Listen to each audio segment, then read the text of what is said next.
हैं? ये क्या हो गया? हम तो सोच रहे थे कि हम 70 स्कोर की लीड लेंगे, लेकिन हम पे बिल्कुल उल्टा पड़ गया। 70 स्कोर की लीड से साउथ अफ्रीका ये मैच लेके जा रहा था और दूसरी इनिंग में जब पाकिस्तान की बैटिंग आई, तो पाकिस्तानी बैट्समैन ने हमेशा की तरह गंद किया, जिसमें हमारे ओपनर्स देख लें, जिनकी पूरी दुनिया में अभी तक सबसे गंदी एवरेज है।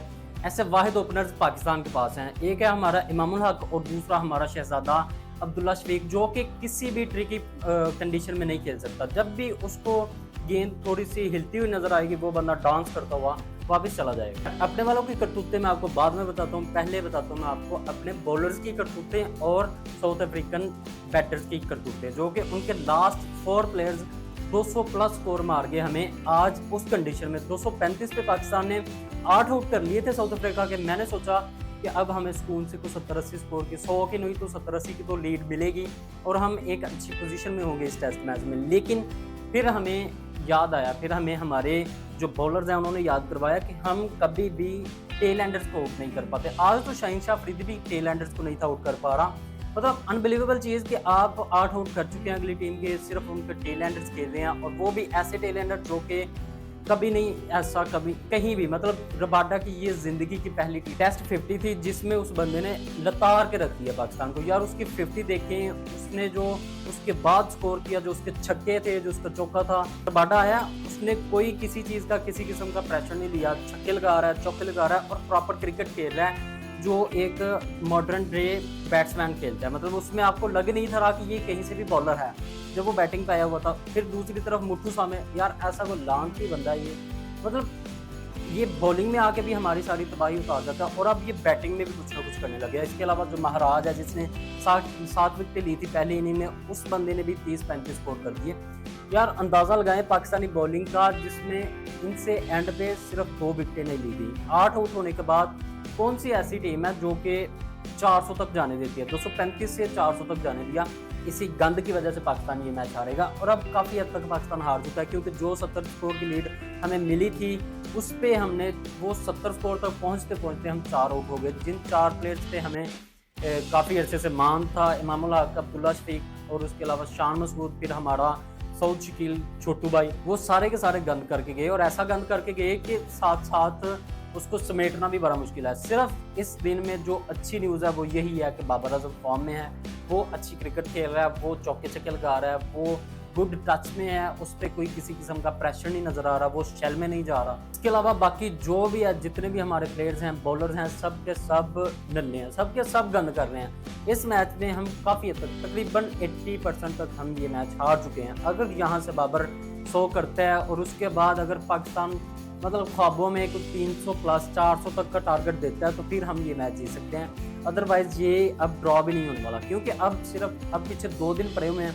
और उन 2 दिनों में आप ये मैच कभी भी ड्रॉ की तरफ नहीं लेके जा सकते। ये मैच या तो साउथ अफ्रीका जीतेगा या फिर साउथ अफ्रीका जीतेगा। पाकिस्तान के जीतने के बहुत कम चांसेस हैं। पाकिस्तान के चांसेस ऐसे ही बन सकते हैं अगर बाबर और रिजवान दोनों खड़े रहें, इनकी को 200 प्लस स्कोर की पार्टनरशिप लगे, उसके बाद सलमान अली आगा या जो भी बैटर्स आए, इवन जो हमारे पिछले 4 लास्ट 4 बैटर्स हैं वो भी आके अगर कुछ करें तो 400 प्लस का या 300-350 का टारगेट दें तो फिर हम ये मैच जीत सकते हैं। अदरवाइज हमारा इस मैच में कोई भी किसी किस्म का चांस नहीं है। बाबर की मज़ेदार चीज़ ये थी कि आज वो आया, आते ही उसने चार्ज शुरू किया। कहीं पे भी उसने ये नहीं किया कि मैं पहले अपना टाइम ले लूँ, कोई 20 गेंदें ना खेल लूँ, पहले मैं मतलब इधर उधर देख लूँ, कुछ प्रेशर हैंडल कर लूँ, कुछ शेल में चला दूँ। ऐसा कुछ नहीं किया उसने। आते ही वो चार्ज करने लगा, चौके लगाए उसने, इवन हिट भी लगाई। फिर वो किसी किस्म का बॉलर का प्रेशर नहीं ले रहा। मैं तो सोच रहा था कि ये स्पिनिंग ट्रैक है तो बाबर आजम आसानी से फंस जाएगा, क्योंकि उनके पास लेफ्ट आर्म स्पिनर हैं और बहुत तगड़े हैं। लेकिन बाबर आजम उनको टैकल करते हुए नजर आए, उनको प्रेशर में लाते हुए नजर आए। स्पिनर को या किसी भी किस्म के बॉलर को खेलने का एक ही तरीका है कि आप उसके ऊपर चढ़ के आएँ, उसके ऊपर प्रेशर बना के रखें, ना कि उसका प्रेशर अपने ऊपर बना लें। जब तक आप उसके ऊपर प्रेशर बना के रखेंगे, उसको हर ओवर में 1-2 हिट लगाते रहेंगे, वो बंदा शेल में रहेगा, उससे दोबारा कमबैक नहीं हो पाएगा। और पाकिस्तानी जो बैटर्स हैं जो जिनमें गंद किया, मुझे समझ नहीं आई कि शान मसूद की, यार एक तो ये बंदे नालायक हैं, ऊपर से ये जो अपॉर्चुनिटी मिलती है उसको ज़ाया करते हैं और साथ ही साथ जो इनका कुछ लक फैक्टर होता है या कोई एक छोटा मोटा चांस होता है जैसे रिव्यूज़ लेना, उसको भी साथ ही ये ज़ाया कर देते हैं। शान मसूद का क्लियरली आउट था, यार मतलब कोई अंधा बंदा भी जिसको हल्का सा भी नज़र आ रहा हो ना, उसको भी पता चले तो वो भी कह देता है कि ये एलबीडब्ल्यू कन्फर्म आउट है। लेकिन वो बंदा ऐसा कोई फ़ुज़ूल बंदा है, उसने हमेशा रोला डालना, तो जब भी वो आउट हुआ है किसी भी फॉर्मेट में, किसी भी टूर्नामेंट में, वो बंदा ऐसे गंद करता ही करता है। उसने ऐसा रोला डाल नहीं होता कि मैं आउट हूँ ही नहीं। वो समझता है मुझे कोई आउट कर ही नहीं सकता, जब मैं आउट होता हूँ तो तब मैं मतलब वो आउट नहीं हूँ। तो इसलिए उस बंदे ने रिव्यू भी वेस्ट किया। उसके अलावा जो हमारे साउथ शकील भाई हैं, उनकी नहीं समझ आई कि भाई आपने कोई 30 गेंदें खेली, आपने 6-7 स्कोर किया और आप वहाँ से आउट होके जा रहे हो और इतना कोई थोक तरीके से आउट हो रहे हैं, इतना कोई लूज़ कैच दे रहे हैं आप अगली टीम को। अनबिलीवेबल कि आप इतना एक्सपीरियंस होने के बाद, अब इतनी गेंदें खेलने के बाद आप ऐसी शॉट लगाते हैं। फिर हमारे इमामुल हक, वो बंदा उसने भी रिव्यू तो ले लिया था, वो तो अल्लाह की तरफ से ही वो अंपायर कॉल होगी और हमारा रिव्यू बच गया, नहीं तो रिव्यू वो भी गया था। रिव्यू से मुझे याद आया कि कल के दिन मैंने वीडियो नहीं थी बनाई, उसमें ऐसा हुआ था कि पाकिस्तान ने जहाँ पे रिव्यू लेना चाहिए था वहाँ पे नहीं लिया और जहाँ पे नहीं था लेना चाहिए वहाँ पे ले लिया। वो एक आउट था, डिजोर्जी आउट हुआ उस गेंद पे और उस पे किसी बंदे ने अपील ही नहीं की, इवन ना बॉलर ने कोई अपील की।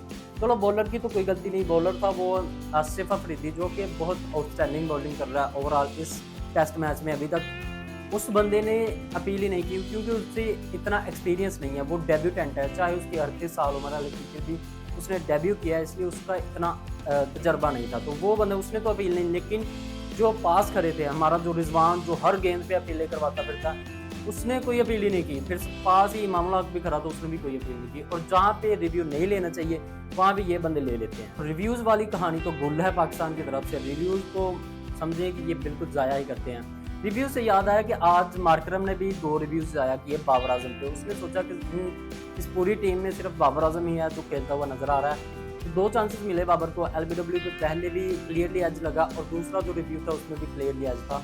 तो दोनों के दोनों रिव्यूज़ बाबर ने उनके ज़ाया करवा दिए, इसमें बाबर का भी हाथ है। खैर ये थी बैटिंग की बात। बॉलिंग की करते हैं। बॉलिंग में शाहीन शाह अफरीदी ने 1 विकेट ली, उसके अलावा नुमान ने विकेटें ली और सबसे मज़ेदार विकेट जो ली वो ली हमारे आसिफ अफरीदी ने, जो कि डेब्यूटेंट है। बहुत लोग उसका मजाक बना रहे हैं कि ये 38 साल की एज में डेब्यू कर रहा है, कुछ लोग 35 साल की एज में वो रिटायर भी हो जाते हैं और ये अब आके डेब्यू कर रहा है। अब इसमें ये मतलब उसको काफ़ी ज़्यादा एज शेमिंग किया जा रहा है, लेकिन मैं समझता हूँ कि ये बिल्कुल परफेक्ट है टेस्ट मैच के लिए। अगर वो आके स्पिन कर रहा है और वो आपको विकेटें लेके दे रहा है, तो भाई वो 30 साल का हो, 18 साल का हो या 60 साल का, आपको कोई फ़र्क नहीं पड़ना चाहिए अगर वो परफॉर्मेंस दे रहा है। शाहीन शाह अफरीदी वो ऐसा कोई बॉलर है जिसको रबाडा छक्के मार रहा है, रबाडा ने उसको पेल के रखा है, एक छक्का लगाया, चौका लगाया, फिर चौका लगाया, पूरे ओवर में उसने तबाही उतार दी शाहीन शाह अफरीदी की। उसके अलावा रबाडा तो यार उसने पता नहीं, वो ऐसे लग रहा था जैसे साउथ अफ्रीका आपने आखिरी 2 प्लेयर्स हाशिम आमला और डिविलियर्स को बेचते हैं। यार यकीन करें इस जगह पे आके ना मर्जी कोई खींच के ले जाए रन, आपकी टेल कभी भी आपको 200 स्कोर नहीं बना के देती। ज़्यादा से ज़्यादा आपको 30, 40, 50, 60 या 100 स्कोर कर देगी। ये 200 स्कोर बना के दे रहे हैं। आखिरी 4 विकेटों ने 270 स्कोर बनाया। आप अंदाज़ा लगाएं कि पाकिस्तान जो 235 पे 8 आउट कर चुका था, उसके बाद ये क्या ही सोचते होंगे और इतने फ्रस्ट्रेटेड थे कि शाहीन को कोई विकेटें नहीं मिल रही।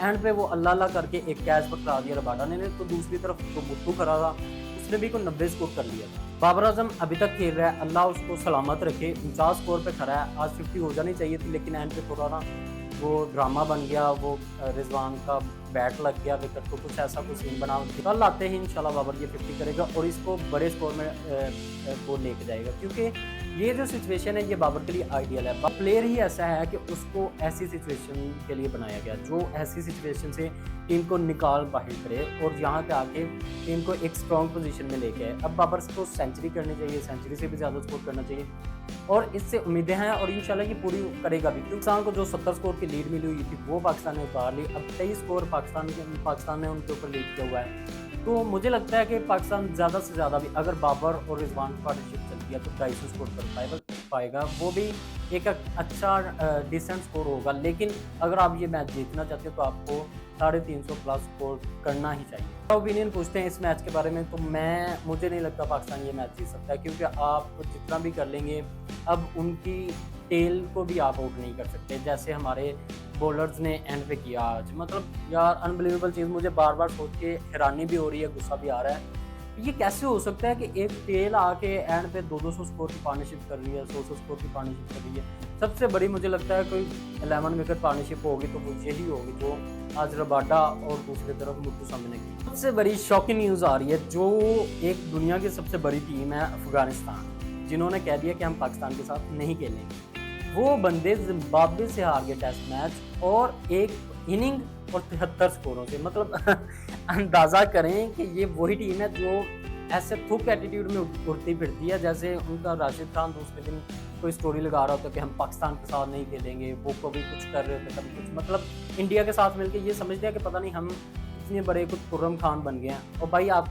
अपनी औकात देखो। जिम्बाब्वे जिनके कुछ टेस्ट मैचेस पता नहीं कब कोई अरसे बाद उनका कोई एक टेस्ट मैच होता है, उन्होंने 400-500 स्कोर किया पहले इनको एक इनिंग पे, और बाद में दोनों की दोनों इनिंग 127 से 149 पे पूरी टीम को बुक कर दिया और पूरी एक इनिंग और 73 स्कोरों से जीत गए जिम्बाब्वे अफगानिस्तान से। और अफगानिस्तान में पूरी टीम खेल रही थी, उनकी राशिद खान खेल रहा था, मोहम्मद नबी खेल रहा था, उनके जो प्रॉपर बॉलर्स हैं तगड़े वो सारे खेल रहे थे, तो सबके बावजूद भी इनकी ये हालत है। इस वीडियो में यही चीज़ें थी, आपको पसंद है तो लाइक करें, डिसलाइक करें, मेरे फेसबुक पेज को फॉलो कर लें, यूट्यूब चैनल को सब्सक्राइब कर दें।